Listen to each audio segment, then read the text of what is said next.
آپ جا رہے تھے رسول اللہ صلی اللہ علیہ وسلم نے ارشاد فرمایا، آپ فرماتے ہیں یہ مسلم شریف کے حدیث پاک ہے، آپ فرماتے ہیں کہ جب تاجدار کائنات صلی اللہ علیہ وسلم موسیٰ علیہ السلام کی قبر کے پاس سے گزرے، آپ فرماتے ہیں کہ وہ قائم یصلی فی قبرہ، آپ فرماتے ہیں کہ میں نے دیکھا کہ موسیٰ علیہ السلام اپنی قبر کے اندر نماز پڑھ رہے تھے۔ سبحان اللہ، سبحان اللہ۔ موسیٰ علیہ السلام جو کئی صدیاں پہلے وصال فرما چکے ہیں، صحیح مسلم کے حدیث پاک ہے، اللہ کے نبی فرماتے میں نے دیکھا کہ قبر میں وہ نماز ادا کر رہے ہیں۔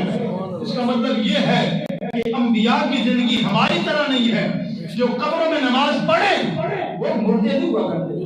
یہ پتہ لوگ کہاں سے دین سیکھ کے آئے، کوئی دیکھو جی جنازہ بھی ہوا، یہ بھی ہوا، دفنا دیے گئے، یہ بیوقوف لوگ ہیں، عقل نہیں ہے۔ مسلم کے حدیث پاک اللہ کے نبی فرماتے میں نے دیکھا، اپنے نبی پہ بھی اعتبار نہیں، وہ فرماتے میں نے دیکھا قبر میں موسیٰ علیہ السلام نماز پڑھ رہے ہیں۔ تو خدا کی بندہ جو مر جائے وہ نماز قبر میں پڑھتے ہیں، یہ تبدیل ہوتی ہے مردوں کی۔ اس کا مطلب یہ کہ انبیاء کی زندگی اور ہے، وہ تمہاری سمجھ میں آنے والی کیونکہ وہ اللہ کی قریبی ہیں۔ تمہاری پہنچ وہاں پہ کیا ہے تم ان کی زندگیوں کو سمجھ سکو۔ ہاں اللہ تبارک و تعالیٰ نے انسان بنا کے اس لیے بھیجا، اس کی حکمت بھی سن لیں، انسان بنا کے اسی لیے بھیجا کیونکہ انہوں نے پیغام دینا تھا انسان کو۔ اگر انسان کے سامنے کوئی اور عجیب چیز آ جائے انسان قریب نہیں جائے گا، دور بھاگے گا۔ اسی لیے اللہ نے انبیاء کو لباس بشریت عطا فرمایا تاکہ ان سے کوئی بھاگے نہیں بلکہ ان کے قریب آئے۔ یہ وجہ تھی لباس بشریت دینے کی، یہ نہیں تھی کہ انسان اپنی جگہ سمجھنے لگ جائے اور دیکھو جی میں وہ نہیں ہماری طرح سے کھاتے پیتے، نہیں، یہ چیز نہیں۔ انبیاء وہ جو اللہ سے رابطے ہیں، اللہ سے ہم کلام ہوتے ہیں، اللہ سے باتیں لیتے ہیں، اللہ کی باتیں سنتے ہیں، اللہ کی بارگاہ میں گفتگو کرتے ہیں، وہ کیسا کیسا ہوتا ہے۔ بہرحال موسیٰ علیہ السلام کو بارے فرمایا کہ میں نے دیکھا کہ وہ اپنی قبر میں کیا کر رہے تھے، نماز پڑھ رہے تھے موسیٰ علیہ السلام۔ تو آپ فرماتے ہیں کہ پھر آگے لے جایا گیا اور حتیٰ کہ مسجد حرام کے اندر آپ کو لے جایا گیا۔ آپ فرماتے ہیں کہ مسجد جب آپ بیت المقدس پہنچے، بیت المقدس پہنچ گئے تو وہاں پہ اپنی سواری کو باندھا پائے، جہاں پہ دیگر انبیاء کی سواریاں باندھی ہوئی وہاں پہ آپ رکے، سواری کو اپنی باندھا۔ اللہ اکبر۔ امام الانبیاء فخر المرسلین جانے کائنات صلی اللہ علیہ وآلہ وسلم کے غلاموں، تاجدار کائنات صلی اللہ علیہ وآلہ وسلم نے ارشاد فرمایا، آپ فرماتی ہیں کہ میں نے اپنی سواری کو باہر دوسرے انبیاء کی سواریوں کے ساتھ باندھ دیا۔ آپ فرماتی ہیں کہ پھر میں مسجد بیت المقدس کے اندر داخل ہو گیا۔ آپ فرماتی ہیں کہ جب میں بیت المقدس کے اندر داخل ہوا، آپ فرماتی ہیں کہ میں نے دیکھا جو مجھ سے پہلے جناب آدم علیہ السلام سے لے کے جناب عیسیٰ تک 1,24,000 کم و بیش انبیاء آئے تھے، وہ سارے کے سارے وہاں پہ پہلے سے موجود تھے۔ انبیاء کرام پہلے سے وہاں موجود تھے۔ اب امامت کرانی ہے، امامت کون کرائے گا؟ امامت کا سلسلہ ہے، امامت کون کرائے گا؟ تو وہ کسی شاعر نے بڑے پیارے انداز میں کہا، وہ کہتا ہے کہ کون ہو بھائی امام میں شب انبیاء، کون ہو بھائی امام میں شب انبیاء، بولے سارے نبی آپ ہیں، آپ ہیں۔ نعرہ تکبیر، نعرہ رسالت، نعرہ حیدری۔ فرمایا کہ سارے انبیاء وہاں پہ موجود ہیں، اب دیکھ رہے ہیں کہ امامت کون کرائے گا، امامت کا تاج کس کے سر میں رکھنا ہے۔ تو فرمایا شاعر کہتا ہے کہ یہ باتیں گفتگو یہ آپس میں یہ باتیں جاری تھی، جناب جبریل آئے اور تاجدار کائنات صلی اللہ علیہ وآلہ وسلم کا ہاتھ مبارک پکڑ کے آپ کو مصلی امامت پر کھڑا کر دیا اور فرمایا کہ وہ جو سب سے بعد میں آنے والا ہے وہ صرف رسول اللہ علیہ السلام کی وہ جو آخری امت ہے اسی کا نبی نہیں ہے، بلکہ اللہ نے اس کو سارے انبیاء کا امام بنا کے بھیجا۔ تو امام آگے مصلی پہ کھڑا ہوا اور جناب آدم علیہ السلام سے لے کے جناب عیسیٰ علیہ السلام تک جتنے انبیاء آئے تھے 1,24,000 کم و بیش انبیاء، فرمایا کہ وہ سارے کے سارے وہاں پہ موجود تھے اور ان کی موجودگی میں تاجدار کائنات صلی اللہ علیہ وسلم نے نماز کی امامت کرائی۔ یا مصطفیٰ خیر الورا تیرے جیا کوئی نہیں، یا مصطفیٰ خیر الورا بہت سے گا ما کنت تقول فی حق ھذا الرجل، قبر میں سوال ہوگا اس کے بارے میں، اس ذات کے بارے میں، اس ہستی کے بارے میں دنیا میں کیا کرتا، کیا کہا کرتا تھا۔ آج کہہ دو کہ ہم کہتے تھے کہ تیرے جیا کوئی نہیں۔ یا مصطفیٰ خیر الورا تیرے جیا کوئی نہیں، یا مصطفیٰ خیر الورا تیرے جیا کوئی نہیں، یا مصطفیٰ خیر الورا تیرے جیا کوئی نہیں، تیرے جیا سونا نبی لبت تاج ہوے کوئی، تیرے جیا سونا نبی لبت تاج ہوے کوئی، مینوں تے انا پتا تیرے جیا کوئی نہیں، مینوں تے انا پتا تیرے جیا کوئی نہیں، یا مصطفیٰ خیر الورا تیرے جیا کوئی نہیں۔ اللہ اکبر۔ تاجدار کائنات صلی اللہ علیہ وسلم آپ امامت کرانے کے بعد آپ کو آسمانوں کی طرف لے جایا جا رہا ہے۔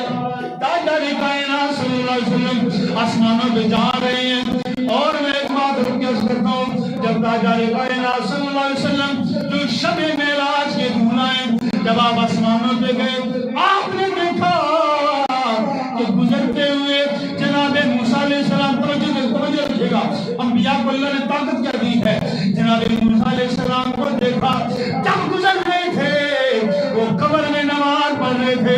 فرمایا کہ جب وہ برترمتار سواری پہ سوار ہو کے مشرق اقصی پہنچے، آپ فرماتے ہیں کہ میں نے دیکھا کہ موسیٰ وہاں پر بھی موجود تھے۔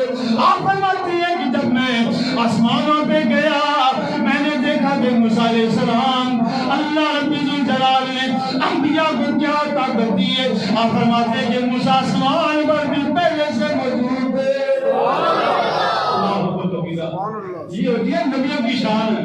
کوئی ہم سے سنے نہ بتائیں نبی ہوتے کیا ہے، وہ کیسے سن کے آتے جہاں جی وہ ہم جیسے، نبی کسی انسان جیسا نہیں، انسان جیسا نہیں۔ ایک مرتبہ صحابہ کرام نے نا دیکھا رسول اللہ علیہ وسلم روزے رکھ رہے ہیں، افطار کرتے ہوئے کوئی نہیں دیکھ رہا، صحیح نیچے بات ہے، تو انہوں نے بھی رکھنے شروع کر دیے۔ کچھ دنوں کے بعد آپ نے دیکھا کہ صحابہ کی بڑی بری حالت ہے، وہ جسم کے اندر سانس ہی نہیں نظر آ رہا۔ آپ نے فرمایا صحابہ کیا ہو گیا تمہیں، یہ اپنی حالت کیا بنا رکھی ہے؟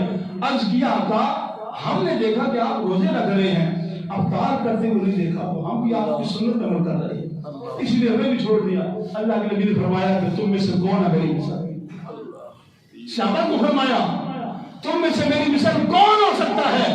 ہمیں تو ہمارا رب کھلاتا بھی ہے پلاتا بھی ہے۔ انسان کے بھی عام انسان کی شان تو نہیں نا، انسان ہر کام میں برابری تو نہیں کر سکتا۔ اللہ کے نبی نے، اور دیکھیں نا جناب موسیٰ علیہ السلام نے، یہی موسیٰ علیہ السلام ہیں، انہوں نے پوری امت مسلمہ کی مدد کی۔ انبیاء مدد کرتے ہیں، کب کی؟ پردہ فرمانے کے بعد۔ بڑی توجہ سنیے گا، اپنے دماغ میں بات رکھیے گا تو انشاءاللہ سارا مسئلہ ہی حل ہو جائے گا۔ پردہ فرمانے کے بعد رسول اللہ علیہ السلام کے معراج پہ جاتے وقت کس نے مدد کی؟ ساری امت مسلمہ کی؟ موسیٰ علیہ السلام۔ بولو کس نے مدد کی؟ کہتے ہیں کہ انبیاء مدد نہیں کرتے، پردہ کرتے۔ موسیٰ علیہ السلام پردہ کرنے کے بعد اچھا مدد کیا ہوئی؟ جب اللہ کے نبی جا رہے تھے، واپس آئے، پوچھا کہ کیا لے کے آئے ہیں؟ انشاءاللہ اگلے جگہ کو یہاں سے میں بات کروں گا۔ کیا لے کے؟ کہا کہ اللہ نے 50 نمازوں کا تحفہ دیا۔ اللہ نے 50 نمازوں کا تحفہ دیا، اللہ نے 50 دے دی۔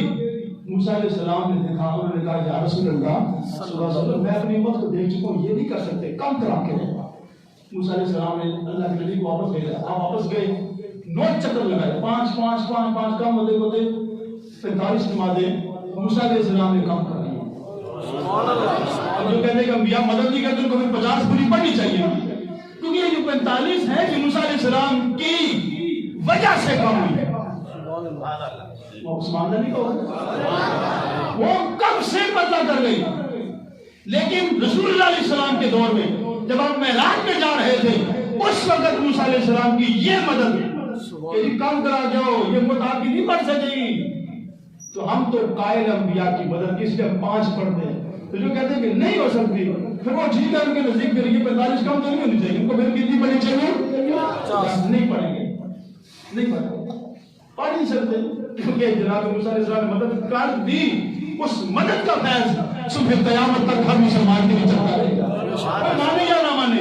یہ انبیاء کا لنگر ہے، انبیاء کی خیرات ہے، انبیاء کا فیضان ہے کہ وہ جب ایک بار مدد کر دیں پھر اس کا فیض صبح قیامت تک چلتا رہتا ہے۔ اور جب موسیٰ علیہ السلام کی اس ہمت کی وجہ سے، یا اس تکلف کی وجہ سے، یا اس بار بار بھیجنے کی وجہ سے اللہ نے 45 کم کر دی نا، اب حضور علیہ السلام کے دل میں یہ بات گزری کہ یہ پہلے 50 کا ثواب تھا، اب 45 کا ثواب کم ہو جائے گا، ظاہر 5 لے کے جا رہا ہوں تو پھر ظاہر 45 کا ثواب تو کم ہو گیا۔ اللہ نے فرمایا اے پیارے، آپ کے رب کی شان ہے جب کسی کو کچھ دے دے پھر واپس نہیں دیتا۔ مطلب یہ ہوا کہ نمازیں تو 45 کم ہو گئی ہیں، لیکن آپ کا جو امتی 5 پڑے گا آپ کا رب اس کو 50 کا ثواب دے گا۔ یہ اللہ کی شان ہی نہیں ہے دے کے واپس لے لے، آپ کم تو کر دی۔ آپ نے کہا پیارے ہم آپ کو کبھی لوٹاتے نہیں ہیں، خالی آپ آئے ہم نے 5 کر کے کم کر دی، پھر آئے پھر 5 کم کر دی، لیکن ثواب ہم نے 50 کا ہی رکھا ہے۔ اللہ اکبر کبیرہ، دعا کریں اللہ تبارک و تعالیٰ کی بارگاہ میں۔ اب جو کل کی جو آنے والی شام ہے، آج 25 رجب ہے، رات 26ویں کی ہوگی، اور کل 26 رجب کا دن ہے، اور مغرب کے بعد 27 رجب ہوگی۔ یہ 27 رجب وہ ہے کہ جس وقت اللہ نے اپنے محبوب عالم علیہ السلام کو معراج کرائی۔ کل کی شام کوئی عام شام نہیں، کل کی رات بڑی رات ہے۔ کوشش کریں اپنے رب کے حضور جا کے، یا اللہ تیرے طرف سے نمازوں کا تحفہ آیا تھا، زندگی ہم سستی کرتے رہے، آج ہم تیری بارگاہ میں توبہ کر کے اس توبے کو سچے دل سے قبول کرتے ہیں، کیونکہ آگے شعبان آ رہا ہے، شعبان میں شب برات بھی ہے، پھر آگے رمضان آ رہا ہے، لیلۃ القدر بھی ہے، تو تیاری کے لیے اللہ نے شب معراج دی ہے کہ انسان یاد کرے کہ یہ وہ دن ہے، تحفہ آیا تھا، تو خدا کے بندو آپ تو قبول کر لو، سستی کو چھوڑ کے توبہ کر کے، یا اللہ آج کا دن تحفہ آیا تھا، اب اسی یاد کو تازہ کرتے ہیں، آج سچے دل سے توبہ کرتے ہیں، کوئی نماز نہیں چھوڑیں گے، اللہ کے نبی کی اطاعت کریں گے، تو اللہ تبارک و تعالیٰ ضرور برکت رحمت عطا فرمائے گا۔ اللہ تعالیٰ آپ کا میرا حق میں ناصر ہو، وما توفیقی الا باللہ رب العالمین۔